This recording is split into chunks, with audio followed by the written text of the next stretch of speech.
Well, good morning. I am going to try something this year. It's the first Friday of the year, and I'm not real sure how to make all this YouTube stuff work right now because I've got. You don't want to be on film, Jasper? Got a lot that's happened since our last video, and I'm still trying to get this device to talk to the computer inside so I can edit and make nice videos and get all of it working together. But I guess for now I will try and do these videos since I also cannot go live on YouTube at this point. So I'm going to make these videos. They're going to be kind of like live videos, and I'll just upload them since I can't edit them. And I know I need to get some content out there, and I know y'all are looking for an update on what we have going on around here. The first bit of news since our last video is, unfortunately, if you don't follow my Instagram or our Facebook page, we did lose Dallas. That was a really hard day. We woke up in the morning, Brindley went out to feed, and about 8 a.m., and she noticed that he was just standing there. He wouldn't come to eat, and he had steam rising up off of his back.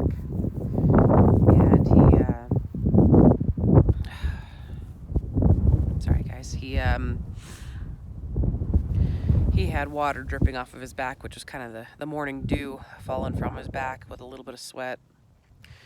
And so I immediately got up, went and checked him. I got some medication, some pain medication that I had on hand, and I gave him that. And within about 20 minutes of that, he started to walk around, move around, but he was still kicking at his belly. He was still in pain. So I immediately messaged my vet that I used to work for. I flew over there as fast as I could. I'm only about 13 minutes away. Immediately picked up some more meds and a sedative, and I came back and gave that to him intravenously, IV. And he sedated. He just kind of stood there, and I watched him. He had those meds in him by 9 a.m. And I stood there and I watched him for probably a good 30 minutes. Told the doc, if these don't work, I'm going to bring him in, period. This is just what's going to happen. And he stood there, but he was still breathing really heavily. I could tell that he was still in pain even through the meds. Those meds, had it just been gas or something like that, really should have just made him comfortable. But unfortunately, even with the sedation, he wasn't comfortable. And so by 10 a.m., I had him on the trailer and at the vet. And he fought me. And I just knew, something inside me knew that if I took him to the vet, he wasn't going to come home. He was 25 years old. He's only ever had to see a vet twice. Once for his hoof because he was limping, and we never did figure out why he was limping for so long. But we were about to take x-rays, and he got better. So he saw a vet for that. And then there was one time he had a colitis, and it was kind of like colic, but real mild. It only lasted, an evening. And then he was fine. But something inside me knew if he went to the vet, he wasn't going to make it. They put him on fluids right away. They did everything they could for him. But by 4 o'clock in the afternoon, he wasn't any better and he was worse. So I made the decision to let him go. And I went down and I said my goodbyes. And we let him go that night. And it was confirmed he would have passed on his own had I not had the vet do that. Being 25, there's no way I could have, one, afforded to do surgery or put him through that.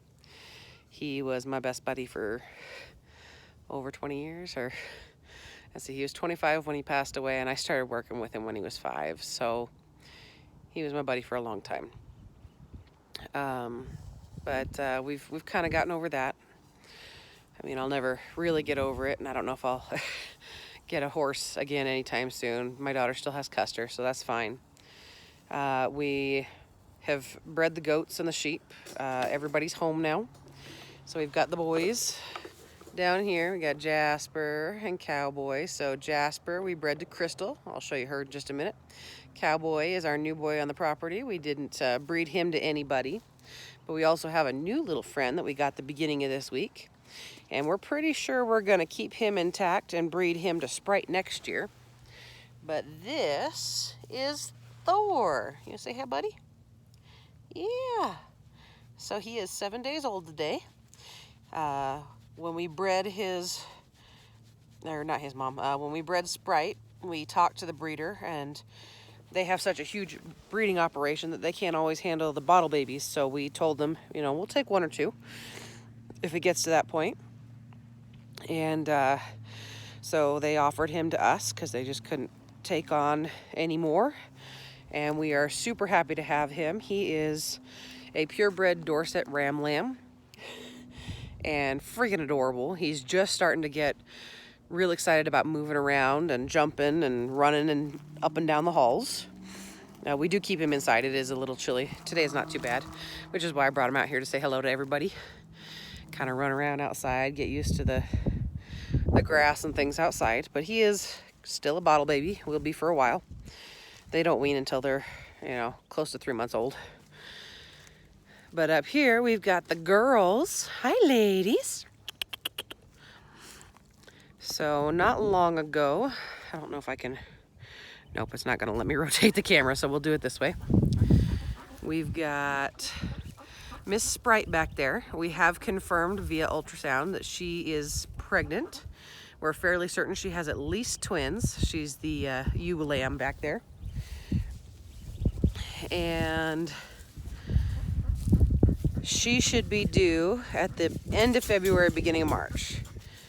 And then the black goat there. Sorry, I'm having a hard time telling where I'm pointing this camera today. So we got Puzzy and Crystal. Hi, Crystal. Goat, my sweet girl. Crystal, here, the black one, is pregnant as well.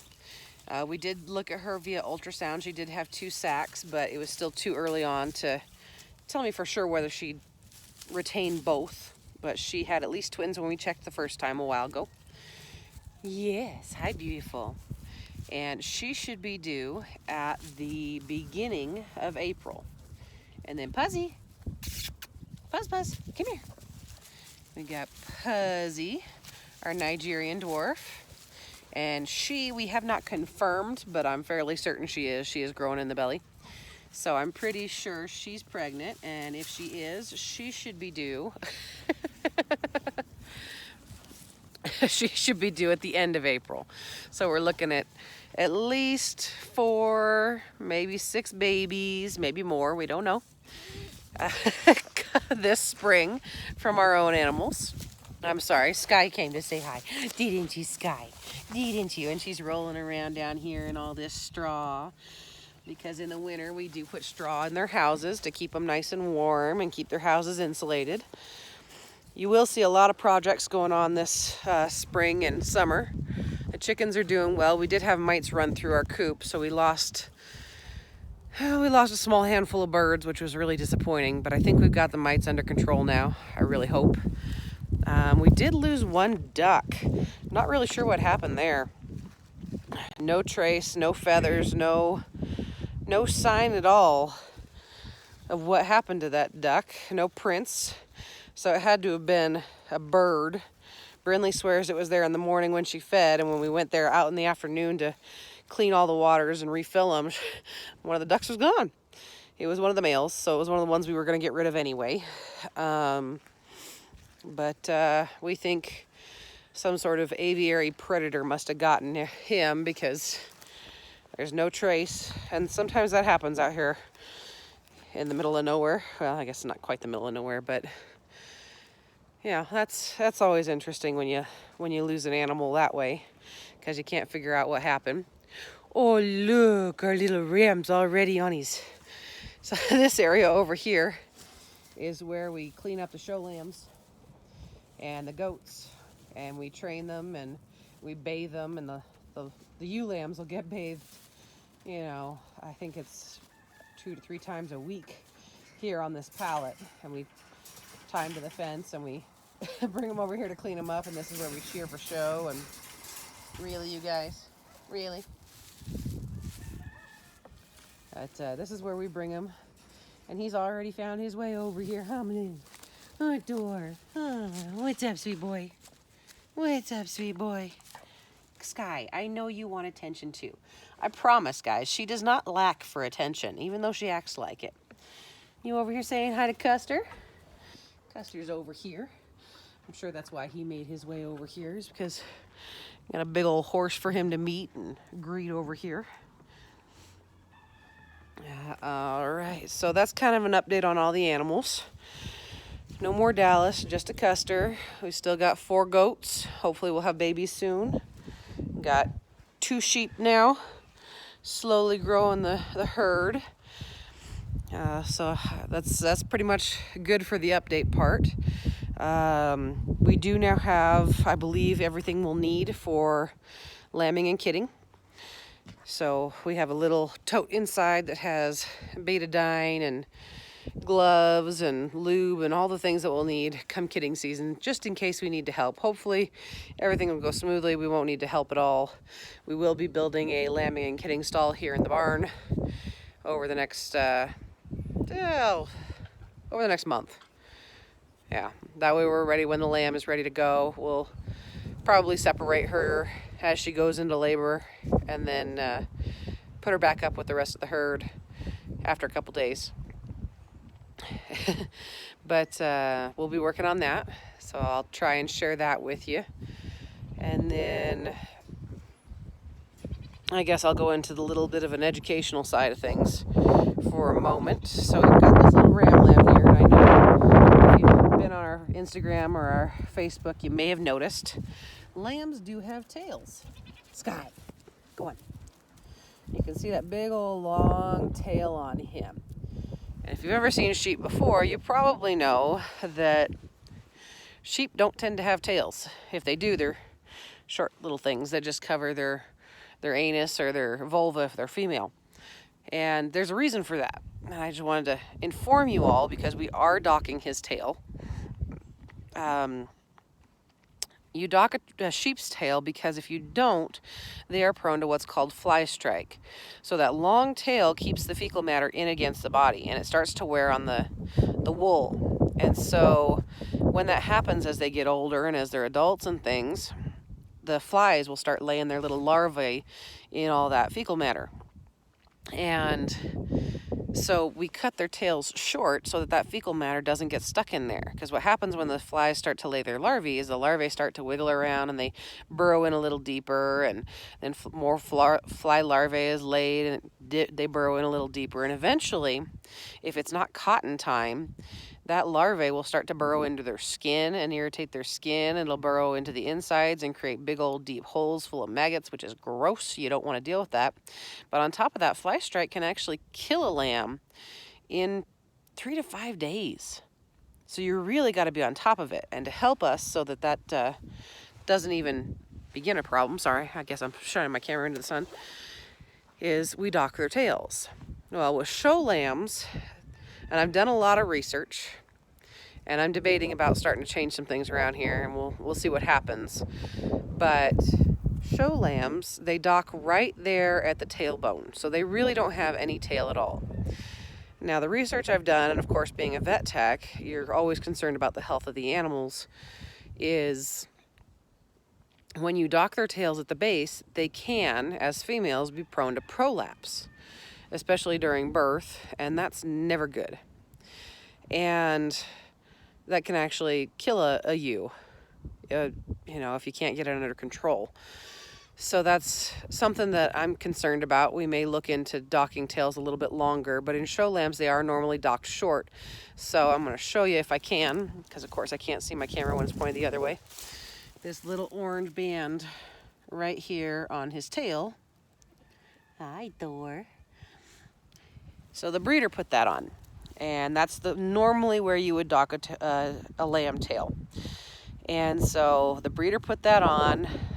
It's been on since Monday, and I am going to, now that the tail is pretty much dead, the feeling inside of that tail, and especially the lower tail, is not there. He doesn't feel anything. I'm going to take some shears. I'm going to clip it short so we don't get an infection. And then after about 2 weeks, the rest of that tail just kind of falls off. So if you ever get a rubber band around your dog's tail, take it off, because the same thing will happen. It's the same concept. It's also how you end up castrating male goats and sheep, and sometimes cattle too, is by banding that area. But you got to be really careful when you do it to make sure you get everything that you need to, that you're in between vertebrae and not vertebrae. On a vertebrae, especially when you're doing tails, it can be really painful for the animal. But if you're in between vertebrae, it's not as painful. Unfortunately, there is a little bit of pain involved, but when you do it this young in their life, it doesn't affect them as much as it does when they're older. So there's your educational part of the video, and that's about all I've got for us today. Brinley is studying for a competition with 4-H that's going to be in just a couple weeks. She will be competing with a bunch of other kids in horse bowl. So all sorts of knowledge about horses and all of their parts and their ins and their outs and what you feed them and what you don't, what can hurt them, conformation, all sorts of things about horses. So she's inside studying right now. She's already done her language arts and her handwriting for the day. She's got some science to do this afternoon. Sky's over here rolling in the snow. But we've got a lot of projects outside that'll start up here as soon as it starts to get warm again, which will probably be mid to end of March. My garden's kind of set up and ready to start doing some stuff. We need a little bit more moisture so that everything I've put out there will sink into the ground a little bit better, break down all the fecal matter from the animals. But we're working on it. We got a lot to do, but it's slowly coming along. And like I said, I'm going to try and post videos like this every Friday at least until I can get either a camera that works or talks better to my computer, or make my phone talk better to my computer so I can make better videos. So I hope you guys don't mind these for a little while till I get that problem fixed up.